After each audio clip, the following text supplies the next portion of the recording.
Yes, sir. Yes, sir. So types of taxes under GST सभी को पता है, जैसे कि जीएसटी ने VAT, CST, excise duty, service tax, entertainment tax को कवर किया है, रिप्लेस किया है, नॉट कवर किया है। सो तीन दूसरे टाइप के टैक्सेस आ गए थे जीएसटी में, जो कि है SGST, state goods and service tax, CGST, central goods and service tax, और third is IGST, integrated goods and service tax. मैं एक और पूछना चाहूंगा, अगर जहाँ पे स्टेट नहीं होता वहां पे कौन सा जीएसटी आता है? यूटी जीएसटी इज एसजीएसटी के सामने है। अगर वहां पे स्टेट नहीं है, कोई यूनियन टेरिटरी रहती है जैसे दमन दीव है, तो वहां पे आपको यूटी जीएसटी लगेगा। नेक्स्ट पॉइंट पे मूव करते हैं। Sir, I have a doubt. Yes, बोलो। मतलब अभी जो चल रहा है उसके आगे, मतलब मुझे एक इन सिलेबस के आगे वाला डाउट है, तो मैं पूछूं या फिर या आफ्टर, मतलब आफ्टर क्लास आपसे मैं पूछूं? पूछ सकते हो, अगर it is coverable we can discuss in this also. So, intra-state movement and interstate movement. Intra-state is within the state. जैसे मुंबई से महाराष्ट्र में आप रहते हो, मुंबई से पूना, नासिक, कहीं पे भी सामान जा रहा है विदिन महाराष्ट्र, तो सीजीएसटी और एसजीएसटी लगेगा। एंड अगर महाराष्ट्र से गुजरात में, दिल्ली में सामान जा रहा है तो आईजीएसटी लगेगा।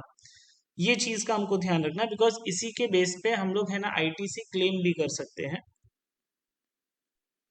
नेक्स्ट पॉइंट है, okay, to pay IGST, take input tax credit from IGST, CGST and SGST paid on purchase. To pay CGST, take input tax credit from CGST and IGST paid on purchases. To pay SGST, take input tax credit from SGST and IGST and paid on purchases. तो guys, जब भी हम लोग पहले से कोई सामान purchase कर लेते हैं, उसके बाद हम लोग सेल करते हैं, तो परचेज का आईटीसी अपने को माइनस करना रहता है, एंड उसके बाद ये हम पे कर सकते हैं। बहुत सिंपल सेंस में आईजीएसटी का जो भी अमाउंट होता है वो अमाउंट माइनस कर सकते हो सेल्स में से। आईजीएसटी, सीजीएसटी और एसजीएसटी तीनों में माइनस कर सकते हो, लेकिन सीजीएसटी का जो अमाउंट होगा वो आईजीएसटी और सीजीएसटी में ही परचेज में माइनस होगा। सेम गोज विद, जब एसजीएसटी आप माइनस करोगे तो वो एसजीएसटी और आईजीएसटी के परचेज से ही माइनस कर सकते हो, रेस्ट क्रॉस नहीं कर सकते कि एसजीएसटी का माइनस अगर आपको करना है आप सीजीएसटी में कर सकते हो, नहीं कर सकते। तो ऐसे सिनेरियो में मतलब यहाँ पे डिफिकल्टीज कहाँ आती है कि हम पूरा परचेस फॉरेन से करते हैं और पूरा सेल हम इंटरनल स्टेट में करते हैं, तो हमको थोड़ा सा वो कैलकुलेशन में दिक्कत हो सकता है। ओके गाइज, एक बार वापस से ये चार्ट के माध्यम से हम लोग देखते हैं। जब भी आप है ना सीजीएसटी को माइनस करना चाहते हो, तो आप सीजीएसटी का अमाउंट जो भी रहेगा परचेस किया रहेगा वो सेल्स सीजीएसटी और सेल्स के आईजीएसटी से ही माइनस कर सकते हो। सेम गोज विद, जब एसजीएसटी का परचेस का आपका आईटीसी रहेगा तो वो सेल्स के एसजीएसटी और आईजीएसटी से माइनस कर सकते हो। सेम अगर आपके पास परचेज आईजीएसटी का अमाउंट है तो वो तीनों में माइनस होता है, आईजीएसटी, सीजीएसटी, एसजीएसटी। एसजीएसटी जहाँ पे है वहां पे यूटीजीएसटी भी रहेगा, तो उसमें कोई प्रॉब्लम नहीं है। CGST ITC availed against CGST but cannot be used to pay SGST liability. SGST SGST ITC avail against SGST but cannot be used to pay CGST liabilities, and same goes with CGST and SGST ITC cannot be used to pay each others, and ITC sorry IGST का जो amount है वो हम CGST और SGST दोनों में minus कर सकते हो। तो अगेन, अगर आपने थोड़ा परचेज बाहर से किया है, फॉरेन से, थोड़ा परचेज आपने दूसरे स्टेट से किया है, थोड़ा परचेज आपने लोकल से किया है, तो इसका कैलकुलेशन जीएसटी पोर्टल में डालना कितना डिफिकल्ट हो जाएगा ना। नहीं गाइस, ये पूरा ऑटोमेटेड है, आपको सिर्फ बिल नंबर वेरीफाई करना है, वेंडर वेरीफाई करना है, बाकी पूरा कैलकुलेशन ऑटोमेटिक हो जाता है, आपको कुछ भी करने की जरूरत नहीं है। इसीलिए पोर्टल बनाया गया था, एंड इन्फोसिस कंपनी ने जीएसटी का पोर्टल बनाया था। सो वो भी एक जीके क्वेश्चन है। जीएसटी लॉन्च होने के बाद है ना, सीए लोगों का काम बढ़ा है, उनके पास काम आया है, और ज्यादा अकाउंटेंट्स को जॉब मिली है। बिकॉज पहले क्या हो रहा था, एक सीए के पास 300 क्लाइंट, 100 क्लाइंट्स। अब जीएसटी आने के बाद है ना, ये थोड़ा सा डिफिकल्ट हो गया है। तो उन लोग को हर ऑफिस में एक अकाउंटेंट रखने की जरूरत पड़ती है, प्लस सीए फाइनल रिटर्न मारता है तो क्रॉस वेरीफाई करता है पूरा। तो अकाउंटेंट को भी जॉब मिल गया, सीए के पास क्लाइंट था तो उसका काम थोड़ा कम भी हुआ, एंड थोड़ा काम और नया भी आ गया। ओके, जीएसटी रिटर्न्स कौन कौन से होते हैं? अब जीएसटी रिटर्न मतलब क्या कि भाई हमने परचेज किया, सेल किया, आउटपुट जीएसटी मतलब सेल्स के ऊपर जो टैक्स है, इनपुट किया जो परचेज के ऊपर टैक्स था वो माइनस किया। तो ये रिटर्न के थ्रू हम लोग गवर्नमेंट को पूरा फाइनलाइज करते हैं कि या ये पूरे साल में मैंने ये चीजें की थी, या पूरे मंथ में मैंने ये चीजें की थी।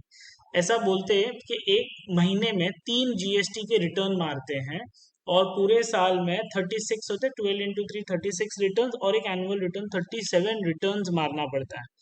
तो मैं एक्चुअली ऐसा बोलना चाहूंगा, ये 37 रिटर्न्स नहीं है, ये 37 स्टेप्स ऑफ रिटर्न्स है। रिटर्न एक ही होता है, लेकिन इसके 3 स्टेप का प्रोसीजर है, जीएसटीआर 1 2 3 बी, ऐसे। और ये पूरा ऑटो पॉपुलेटेड होता है, तो आपको खाली मतलब वेरीफाई करना है, वेंडर्स वेरीफाई करना है, बिल अमाउंट वेरीफाई करना है, tax amount, and then okay करना है। अच्छा, अभी कौन कौन से रिटर्न्स आते हैं इसके अंदर? तो पहला तो जीएसटीआर 1 है, जो कि जब भी हम सेल्स करते हैं वो मंथली 10 तारीख को हमको डालना पड़ता है।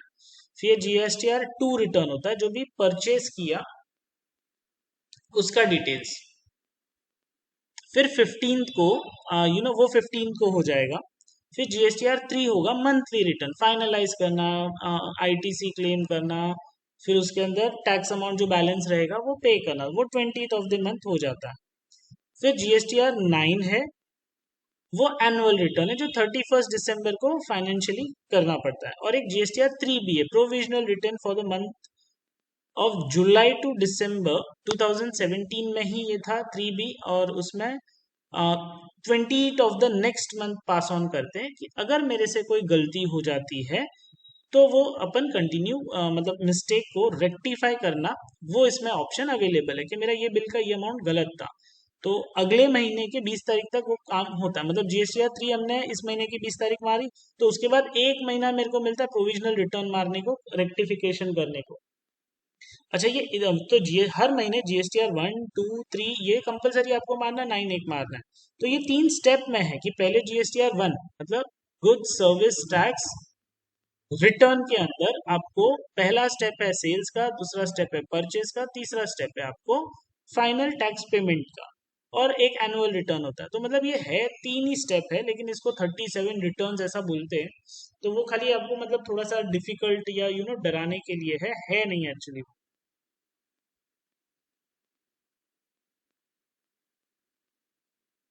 नेक्स्ट पॉइंट है गाइस,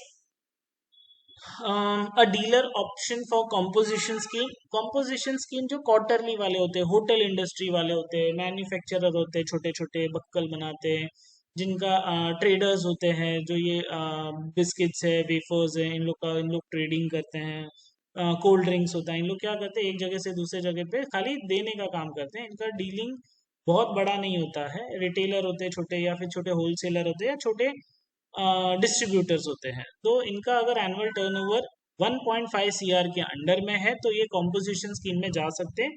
जिनको हर महीने का नहीं, हर क्वार्टर मंथ का, क्वार्टर मंथ बोलूँ तो 3 मंथ्स का, जैन फेब मार्च का, तीनों का एक साथ इनको क्या करना है, जीएसटीआर 4 कंपाउंडिंग स्कीम में पेमेंट करना है। आप बोलोगे सर इसमें परचेज सेल नहीं होता? नहीं, कॉम्पोजिशन स्कीम में एक ही रिटर्न होगा 3 महीने का, वो भी 3 महीने का गाइज एक ही रिटर्न, जो कि 18 मार्च को इनको मारना रहेगा। और 18 मार्च को क्या करना है, जैसे होटल है तो 5% का पूरा अमाउंट जितना भी सेल्स हुआ है उसका 5% टैक्स भर देना है, बाकी कुछ गवर्नमेंट पूछेगी नहीं। ट्रेडर्स है तो 1%, 2% है, और मैन्युफैक्चरर है तो 1%। इनको डायरेक्ट अमाउंट में से जो भी इनका टोटल एनुअल टर्नओवर है उसका 1%, 2% या 5% they have to just pay by GSTR 4। कोई क्वेश्चंस पूछे नहीं जाएंगे। GSTR 9A is the annual return 31 दिसंबर को ये एनुअल रिटर्न जाएगा इनका। Annual return is not monthly, actually वो ईयरली होता है जो साल में एक ही बार मारते हैं। नेक्स्ट पॉइंट, बाकी के रिटर्न्स क्या है फिर, तो returns to be filed by specific registered dealer, जैसे GSTR 5 NRI टैक्सेबल पर्सन के लिए 20th ऑफ द मंथ है। GSTR 6 है इनपुट सर्विस डिस्ट्रीब्यूटर्स के लिए, जो 13th of the next month होता है, नेक्स्ट मंथ है, हाँ, मतलब मार्च महीने का अप्रैल मंथ में 13, 20, 10th या 10th को आपको पे करना रहेगा। फिर GSTR 7 है ऑथराइज TDS वालों के लिए। फिर GSTR 8 है जिसको ई कॉमर्स ऑपरेटर यूज करते हैं, वो नेक्स्ट मंथ 10th को उनको पे करना है। और GSTR 10 फाइनल रिटर्न है once when registration is cancelled और सरेंडर, अगर आपका रजिस्ट्रेशन कैंसिल या सरेंडर हो गया तो GSTR 10 रिटर्न मारो, that will be the final return. उसके बाद आपको GST पोर्टल का कुछ भी काम नहीं आएगा। और GSTR 11 है a detail of inward supplies, मतलब परचेज की जो भी डिटेल्स होगी एंड जिसको भी रिफंड क्लेम करना है, they can go with GSTR 11, जो कि 28 ऑफ द मंथ आता है। जो भी स्टेटमेंट आप फाइल करोगे जिस भी ईयर में, उस टाइम पे, not in the same year, हाँ। ओके, कुछ यहाँ पे लेट फीस एंड पेनल्टीज भी है, अगर आप टाइम पे टैक्स पे नहीं करते तो क्या क्या है। लेट फी भी लगेगी और पेनल्टी भी लगेगी, और इंटरेस्ट इज 18% पर एनम, मतलब FD में जितना मिलेगा नहीं उससे ज्यादा 18% यहाँ पे देना पड़ेगा, उससे ज्यादा ही है, मतलब 6-7% FD में मिलता है और यहाँ पे 18% आपको एनुअली पे करना पड़ेगा इंटरेस्ट। जो भी टोटल आउटस्टैंडिंग टैक्सेबल आउटस्टैंडिंग बची हुई है, और वो आपको उसके ऊपर 18% हम लोग चार्ज करते हैं। Late fees 50 rupees per day है under section 25 CGST and under 25 SGST, तो दोनों में 25-25 रुपए और 50 रुपए टोटल रोज पर डे के हिसाब से, maximum 5,000 and there is no late fee on IGST के ऊपर कोई लेट फी अभी तक नहीं है, बट या 5,000 तक आपको पेनल्टी लग जाएगा monthly. Via payment and refund under GST, what are the payments to be made under GST? So GST के अंडर में जो 3 टैक्सेस है जो अपन ने डिवाइड किए और अभी देखे हैं, IGST, CGST और SGST, वो सारे पे किसको जा रहे हैं, तो IGST मैंने बताया था सेंट्रल गवर्नमेंट को जाएगा, CGST भी सेंट्रल गवर्नमेंट को जाता है, और SGST स्टेट गवर्नमेंट को जाता है। तो ये जो अमाउंट जब आप पे करोगे ना पोर्टल पे, तो वो ऑनलाइन पेमेंट हो जाएगा वन शॉट में, लेकिन ये डिवाइड होके सामने दोनों बॉडीज को, दोनों गवर्नमेंट बॉडीज को जाता है डिवाइड होके। Now, who should make the payments? These dealers are required to make GST payments, जो भी रजिस्टर्ड है GST के पोर्टल पे, GST नंबर लिया है और जिसका GST का टैक्स लाइबिलिटी है उसको पे करना है। जो भी रजिस्टर्ड डीलर है RCM के अंडर, उनको टैक्स पे करना है। जो भी ई कॉमर्स ऑपरेटर है और TCS कलेक्ट करते हैं, TDS डिडक्ट करते हैं, वो सबको भी GST पे करना है। When should GST payment to be made? तो GST पेमेंट GSTR 3 के टाइम पे करना रहता है, जो कि नेक्स्ट मंथ का 20th आता है। अब इसमें कुछ लोग हैं RCM जो रेगुलर नहीं होते, RCM मतलब रिवर्स चार्ज मैकेनिज्म वाले GST वाले, वो भी पे करेंगे सेम GSTR 3 के अंदर ही, जो कि 20th ऑफ नेक्स्ट मंथ होता है। ई कॉमर्स ऑपरेटर यहाँ पे भी है जो TCS या और TDS में जो डिडक्ट करते हैं उन लोग भी। When should GST payment to be made? So that is on GSTR 3 via next 20th of the next month. What are the electronic ledgers? These ledgers are maintained electronically on GST portals. So क्या है वो भी देखते हैं हम आगे जाके। Next point है cash ledger. These ledger will reflect all deposits made in cash and TDS or TCS made on account of the taxpayers. These ledgers can be used for making any payment of accounts on GST. तो ये electronic ledgers GST portal पे available है, जैसे cash ledger है, एक credit ledger है ITC self assessed in monthly returns will be reflected here, उसको credit ledgers बोलते हैं, जो पोर्टल पे अवेलेबल है, और जो भी हम लोग क्लेम करते हैं उसका अमाउंट यहाँ पे आपको दिखते रहेगा। और यहाँ से आप tax use to make payment of tax only and no other amount such as interest और पेनल्टी और fees can be paid by credit laser.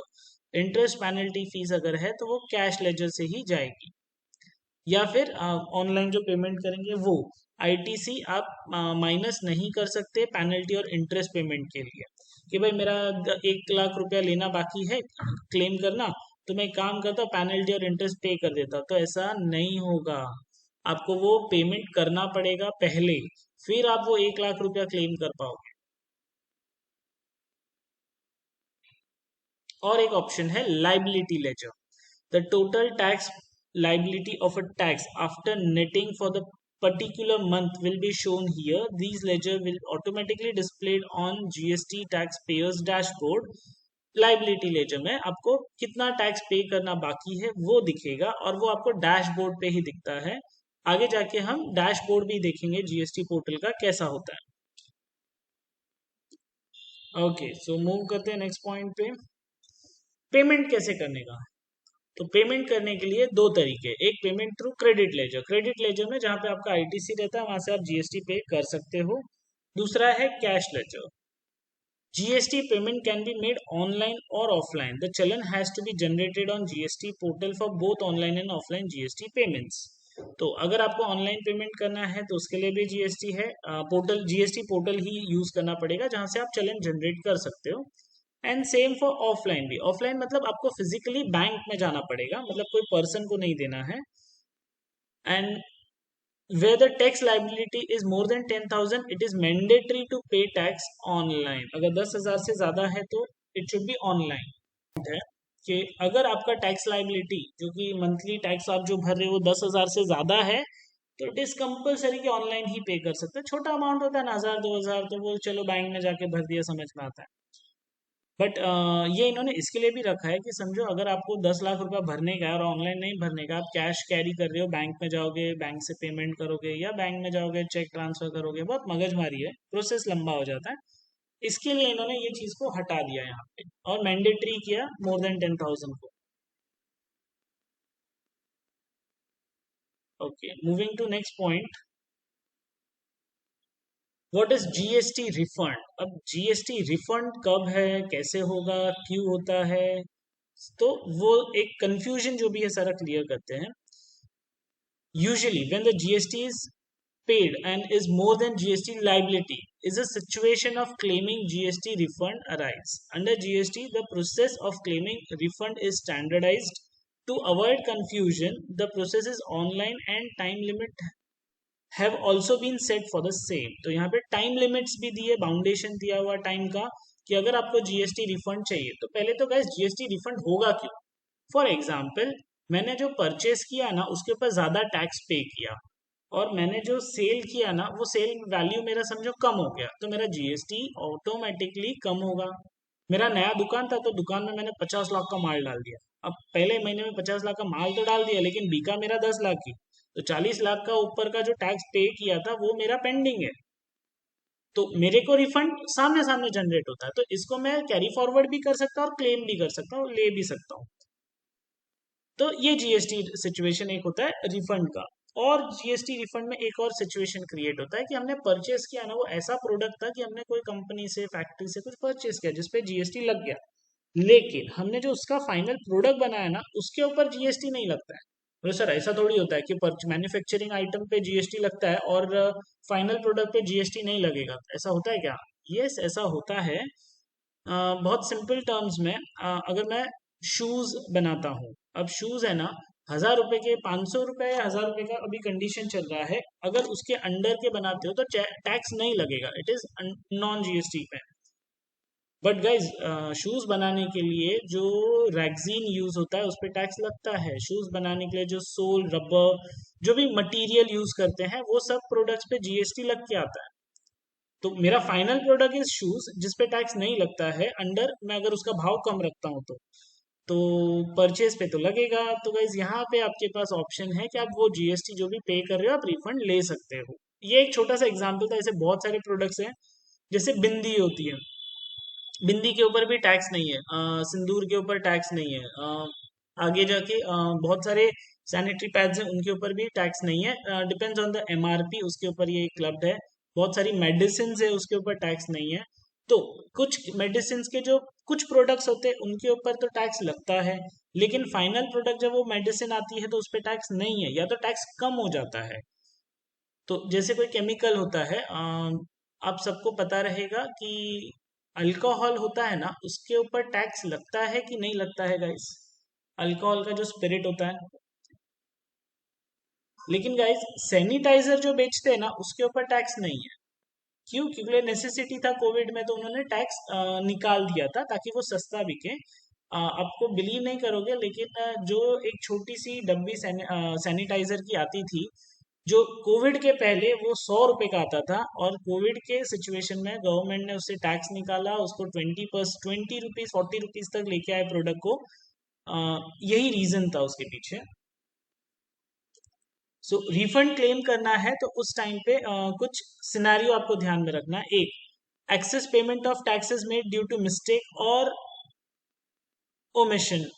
It's like कि जब हमने ज़्यादा नया बिजनेस चालू किया है तो हमने एक साथ परचेस ज़्यादा किया है, तब हो सकता है। डीलर एक्सपोर्ट्स है इंक्लूडिंग डीम एक्सपोर्ट्स, तो गुड्स या services under claim of rebate और रिफंड। इंडिया में ऐसा है कि आप अगर आउट ऑफ इंडिया सामान एक्सपोर्ट करते हो तो उस पर टैक्स नहीं लगता है, क्योंकि फॉरेन करेंसी का ट्रांजैक्शन आता है, जैसे डॉलर में आता है, तो वो डॉलर से जो कमाई होती है ना उस पर कोई टैक्स नहीं है। तो गवर्नमेंट चाहती है कि आप और डॉलर में पैसा लाओ इंडिया में, इसके लिए उन लोग ये चीज करते हैं। दूसरा, आईटीसी। अगर आईटीसी क्लेम आपका बढ़ रहा है और आपका सेल्स जो भी हो रहा है वो है नील रेट वाला प्रोडक्ट या टैक्स एग्जेम्पशन वाला प्रोडक्ट, जो मैंने एक एग्जांपल बताया था शूज वाला, नील रेट है, तो वहां पे भी आपको क्लेम करने को ऑप्शन मिलेगा। Refund of tax paid on purchase made by embassy और यूएन बॉडीज। बहुत बार ऐसा होता है ना कि टैक्स जो भी होता है वो एम्बेसी या बॉडीज है, गवर्नमेंट बॉडीज होती है, वो आपको रिफंड देती है। रिफंड मैं बोलूंगा आप लोग को, ऐसा अभी एक बहुत सिंपल एग्जांपल है। गवर्नमेंट इनिशिएट ले चुकी है कि इलेक्ट्रिक व्हीकल्स इंडिया में ज्यादा बिकनी चाहिए। तो इसके लिए गवर्नमेंट क्या करती है, अगर आपने रॉ मटेरियल जो भी परचेज किया, जैसे टाटा मोटर्स है वो ईवी बना रही है अभी इंडिया में, मारुति अभी तक नहीं स्टार्ट किया उसने, तो टाटा जो भी रॉ मटेरियल परचेज करती है उस पर जीएसटी लगता है। लेकिन वो रॉ मटेरियल से अगर इलेक्ट्रिक व्हीकल बना तो उसके ऊपर 1 लाख रुपीज तक का जो अमाउंट है वो आपका, उन लोग कंपनी को रिफंड कर देते हैं कि आपने इलेक्ट्रिक व्हीकल बना के बेचा है इसके लिए। अगेन यहाँ पे tax refund for international tourist, जो भी इंटरनेशनल टूरिस्ट है, टूरिस्ट के ऊपर कोई टैक्सेस नहीं लगाते इंडिया में। अगेन क्योंकि वो फॉरेन करेंसी को इंडिया में लाते हैं। Again finalisation of provisional assessment, जो कि अगर आप असेसमेंट कर रहे हो, प्रोविजनल असेसमेंट किया है, फाइनलाइजेशन किया है, तो वहां पे भी आप रिफंड क्लेम कर सकते हो। ओके।